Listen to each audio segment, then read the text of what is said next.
করে যখন এই কালামের তাফসীর করতে যায় অথবা ব্যাখ্যা করতে যায়, তো ব্যাখ্যা করতে করতে আমরা ব্যাখ্যা করেছি অথবা ব্যাখ্যা পড়েছি, সকল ব্যাখ্যা শুরু হয়ে গেছে আলিফ লাম মিম যালিকাল কিতাব, ইহা এমন কিতাব লা রাইবা ফীহি, কোনো ভুল নাই, কোনো সংশয় নাই, হুদাল লিল মুত্তাকিন, মুত্তাকিনদের জন্য, আল্লাযীনা ইউনফিকুন, যারা আল্লাহর রাস্তায় ব্যয় করবে তাদের সম্পদ থেকে, আল্লাযীনা ইউনফিকুন, অথবা অন্য সূরার ভিতরে লক্ষ্য করেন ইয়া আইয়ুহান নাস উবুদু রাব্বাকুম, তোমাদের রব তোমাদেরকে সৃষ্টি করেছেন ইবাদতের উদ্দেশ্যে, প্রত্যেকটা শব্দের অথবা প্রত্যেকটা লফজের তরজমা তাহকিক আমরা করতে পারি, কিন্তু এই কালাম এমন একটা কালাম যে কালামের ভিতরে কিছু কিছু সংশয় এমন আছে যে সংশয়ের তাহকিকের ক্ষেত্রে তরজমার ক্ষেত্রে সকল মুফাসসিররা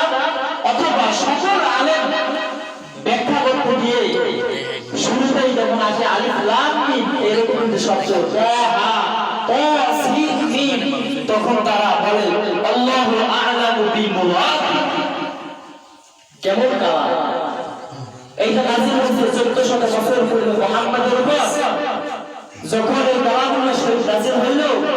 রাসূল কাঁপতেছিল,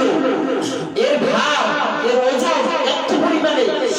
যে এই কোরআনকে আল্লাহ রাব্বুল আলামিন পাহাড়ের কাছে দিয়েছেন যে পাহাড় তুমি গ্রহণ করো, তো পাহাড় আল্লাহর কাছে ইস্তিগফার বলে যে আমি পাহাড়ের মাধ্যমে এই কোরআনের সংরক্ষণ করা এই সংকল্পটা ফেরেশতাদেরকে দিয়েছে, ফেরেশতা বলে সংকল্পটা,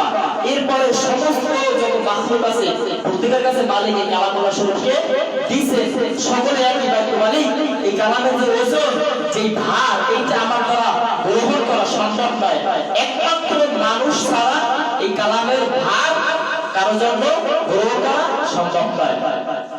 তো এই কালাম 1400 বছর পূর্বে রাসূলের উপর আল্লাহ রাব্বুল আলামিন অবতীর্ণ করছে, সেই রমাদান মাস আমাদের খুব নিকটবর্তী।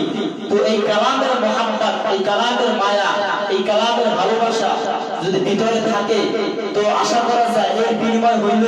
আল্লাহ রাব্বুল আলামিন ময়দানে মাহশারে আপনাকে আমাকে নাজাত দেবে। আমি তো বলি কিয়ামতের ময়দানে একটা নেকের মাধ্যমে মানুষ জান্নাতে যাবে, আবার একটা নেকের কারণে মানুষ জাহান্নামে যাবে। এই জন্য খুব সাবধান, নেক দিলে কোনো মুক্তির রাস্তা নেই। এই পবিত্র কালাম, স্বচ্ছ কালাম, আমরা অনেকেই আছি আজ পর্যন্ত এই কালামটাকে আমরা বুকে ধারণ করার ক্ষমতা রাখি না, অথবা এই সাহস আমাদের হয় না যে পবিত্র কালামটাকে একটু বুকে লাগাই, অথবা একটু চুমা খাই, অথবা একটু মেলে সুন্দর মতো তেলাওয়াত করি তাআলা মাআদাল্লাহ ইন্নাদ দীনা ইনদাল্লাহিল ইসলাম আল্লাহাকুমাল হাক্ক ওয়া মা আদরাকা মাল হাক্ক। কি সুন্দর মধুর তেলাওয়াত, যার যত কণ্ঠ সুন্দর তেলাওয়াতের মজা সে তত বেশি লাগে। কিন্তু আমরা হতাশা জাতি, অথবা আমরা আমাদের ভুলের কারণে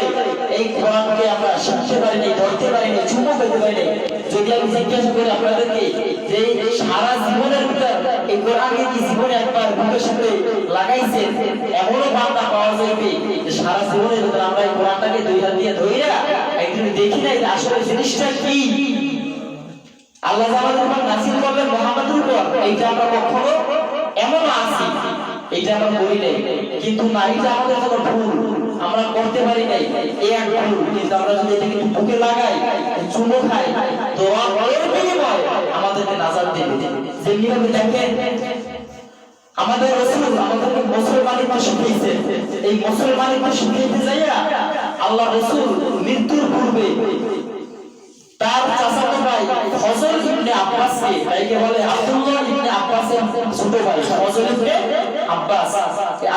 আব্বাসকে তাইকে বলে আমার চাচাতো ভাই আমার বিদায়ের সময় হয়ে গেছে, তো একটু মদিনাবাসীকে আমার কাছে ডাকো, দীর্ঘদিন ছিলাম তো তাদের কাছে, যদি কোনো ভুল আমার হয়ে যায় আমি একটু ক্ষমা চাইয়ে দিই।